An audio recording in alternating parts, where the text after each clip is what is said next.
Hi అండి, నమస్తే. నేను మీ Lakshmi. Welcome back to our channel. ఈరోజు మనం మూంగ్ దాల్ అండి ఎంతో టేస్టీగా క్రిస్పీగా ఇంట్లోనే ప్రిపేర్ చేసుకోవచ్చు.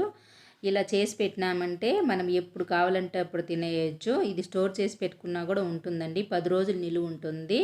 ఇలా మనం సింపుల్గా చేసుకున్నా చాలా టేస్టీగా ఉంటుంది. అచ్చం మనం బయట తినే వాటిలాగానే ఉంటుందండి. ఇప్పుడు ఇది ఎలా చేయాలనో దీని ప్రాసెస్ స్టార్ట్ చేద్దాం. ముందుగా ఇలాంటి బౌల్లోకి ఒక 2 కప్పులు మూంగ్ దాల్ తీసుకోవాలి. అదే అండి పెసలు. ఇలా పెసలు తీసుకునేసి ఇంటిల్ని బాగా కడుక్కోవాలండి. ఒక 2 సార్లు కడుక్కునేస్తే మనకి ఇది నీట్గా వచ్చేస్తుంది. ఇట్లా కడుక్కున్న తర్వాత వీటికి సరిపడా అన్ని నీళ్లు వేసుకునేసి ఇందులోనే కొద్దిగా ఇడ్లీ సోడా వేసుకుందామండి. బేకింగ్ సోడా అంటారు కదా, అది వేసుకునేస్తే మనకి ఇవి పొంగి క్రిస్పీగా ఉంటుంది పైనంతా. ఇట్లా మొత్తం వేసుకునేసి మూత పెట్టేసి ఇది ఒక 5 గంటలు బాగా నానాలండి.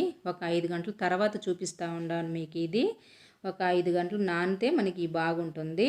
ఇట్లా బాగా నానిన తర్వాత ఈ నీళ్ళన్నీ వంపేసుకునేసి ఇది మనం ఏదన్నా ఒక కాటన్ క్లాత్లో ఇలా వేసుకోవాలి. ఇట్లా మొత్తం వేసుకునేసి దీన్ని ఇట్లా వెడల్పుగా అనుకున్నామంటే తొందరగా మనకి ఇది డ్రై అయిపోతుంది కదా. ఇట్లా మొత్తం బాగా అనుకునేసి ఒక 1/2 అవర్ కానీ ఒక 40 నిమిషాలు కానీ ఉంచుకోవాలి. ఒకవేళ ఫ్యాన్ కింద అయితే 1/2 అవర్ అయితే సరిపోతుంది. నేను నార్మల్గానే వేస్తూ ఉన్నానండి. మీరు తొందరగా చేసుకోవాలనుకుంటే ఫ్యాన్ కింద కూడా పెట్టుకొని తొందరగా ఆరబెట్టుకోవచ్చు. ఇలా మొత్తం బాగా ఆరిపోయిన తర్వాత ఒక 40 నిమిషాల తర్వాత చూద్దామండి. ఇది మనకి 40 నిమిషాల తర్వాత అండి. 40 నిమిషాల తర్వాత చూసారు కదా, బాగా ఆరిపోయింది. ఇట్లా చేతితో పట్టి చూస్తే ఇలా రావాలండి మనకి. ఇట్లా మొత్తం బాగా డ్రై అయిపోయింది కదా. ఇప్పుడు మనం ఇవన్నీ ఒక బౌల్లోకి తీసుకునేద్దాం. ఇలా మొత్తం ఈ బౌల్లోకి తీసుకునేసి దీన్ని పక్కన పెట్టుకునేసి ఇది ఫ్రై చేసుకునేదానికి మనము స్టెయినర్ చూద్దామండి. ఇలాంటిది జల్లెడ గిన్నెది అయితే ఈజీగా ఉంటుంది మనకి. దీన్ని ఇప్పుడు పక్కన పెట్టుకునేసి స్టవ్ మీద ఆయిల్ పెట్టుకునేసి ఆయిల్ ఈటెక్కిందా లేదా అని చూసుకునేద్దాం.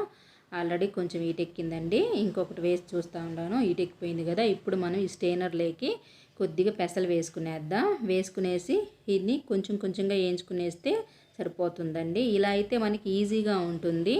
ఆయిల్లో వేసి తీసినామంటే ఇవి మనం తీసే లోపల ఇవి కొంచెం కలర్ చేంజ్ అవుతుందండి. కాబట్టి ఇలాంటిది ఏదన్నా ఉంటే ఫ్రై చేసుకోండి, ఈజీగా సరిపోతుంది.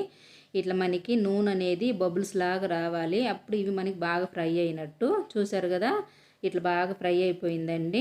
మనకి ఇది చేత్తో నలిపినా మనకి నలిగిపోతుంది. దీన్ని ఒకసారి మనం బాగా ఇట్లా కలపెట్టుకునేసి దీన్ని ఆయిల్ అంతా పొయ్యేంత వరకు పైకి కిందికి అనుకునేసి కొద్దిగా ఒకటి పట్టి కూడా చూద్దాం. మనకి ఇట్లా చేత్తో నలిపితే నలిగిపోవాలండి. అప్పుడు మనకి బాగా ఫ్రై అయిపోయినట్టు.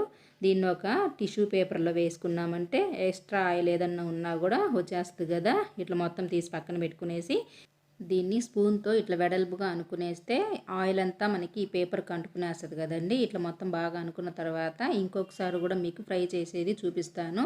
ఇట్లా మనం స్టెయినర్లో కొద్దిగా వేసుకునేసి ఆయిల్ అనేది కూడా ఈటెక్కింది కదా. ఇప్పుడు మొత్తం సిమ్లోకి పెట్టుకునేసి దీన్ని ఇలా పెట్టుకోవాలండి. మనకు ఆయిల్ ఈటెక్కితే పెట్టడంలోనే ఇలా బబుల్స్ వస్తూ ఉన్నాయి కదా. ఇట్లా వస్తే మనకి తొందరగా ఫ్రై అయిపోతాయి. స్పూన్తో ఇట్లా బాగా కలపెట్టుకుంటా ఉన్నామంటే తొందరగా ఫ్రై అయిపోతాయండి. ఆల్రెడీ నేను పచ్చనిపప్పుతో కూడా ఇట్లా ఒకసారి చేసి చూపించుండాను. అది కూడా చూడండి, ఎవరైనా చూడని వాళ్ళు. చాలా బాగుంటాయి అవి కూడా. ఇట్లా మొత్తం బాగా ఇది ఫ్రై అయింది కదా. ఇవి మనకి ఫ్రై అయిందా లేదా అని తెలియాలంటే కొంచెం కష్టమే అండి. కానీ కలర్ మనకి చేంజ్ అయిపోతుంది. చూసారు కదా, మనకి కలర్ అనేది కొంచెం ఎల్లో కలర్గా వస్తుంది. ఇదిలాగొస్తే మనకి ఇవి ఫ్రై అయిపోయినట్టు. మనకి సౌండ్ కూడా గలగల అని సౌండ్ వస్తుందండి. అప్పుడు మనకి ఇవి బాగా ఫ్రై అయినట్టు. మొత్తం అన్నీ ఇలానే వేసుకునేద్దాం. నేనైతే ఒక 4 సార్లు వేసుకున్నాను. నాకు 4 సార్లకు వచ్చినాయండి ఇవి. ఇట్లా మొత్తం వేసుకునేసి ఇలా ఒకసారి స్పూన్తో బాగా కలబెట్టుకునేస్తే మనకి ఎక్స్ట్రా ఆయిల్ ఏదన్నా ఉన్నా కూడా ఈ టిష్యూ పేపర్ అనేది లాగేస్తుంది కదా. ఇట్లా బాగా కలబెట్టుకున్న తర్వాత ఇందులో కొద్దిగా సాల్ట్ వేసుకునేద్దాం. మనకి సాల్ట్ అయితేనే బాగుంటుందండి దీనికి. బయట తినేదానిలాగా ఉంటాయి మూంగ్ దాల్ అనేది. ఇట్లా వేసుకున్న తర్వాత మనకి సాల్ట్ కూడా ఇట్లా బాగా పట్టేలాగా కలబెట్టుకోవాలి. ఒకవేళ దీంట్లో పట్టకపోతే ఏదన్నా ఒక గాజు బౌల్లో వేసుకునేసి పైకి కిందికి అనుకునేస్తే సరిపోతుంది. మనకి పచ్చెనిపప్పు దానికైతే మిరప్పొడి బాగుంటుంది, కానీ దీనికి ఇలానే బాగుంటుందండి. ఇది కొంచెం చల్లారిన తర్వాత ఏదన్నా ఒక డబ్బాలో వేసి పెట్టుకున్నామంటే ఎప్పుడు తినాలన్నా అప్పుడు తినేయచ్చు. ఇది మనకి వారం 10 రోజులు నిలువ ఉంటుందండి. ఎంతో క్రిస్పీగా కూడా ఉన్నాయి కదా.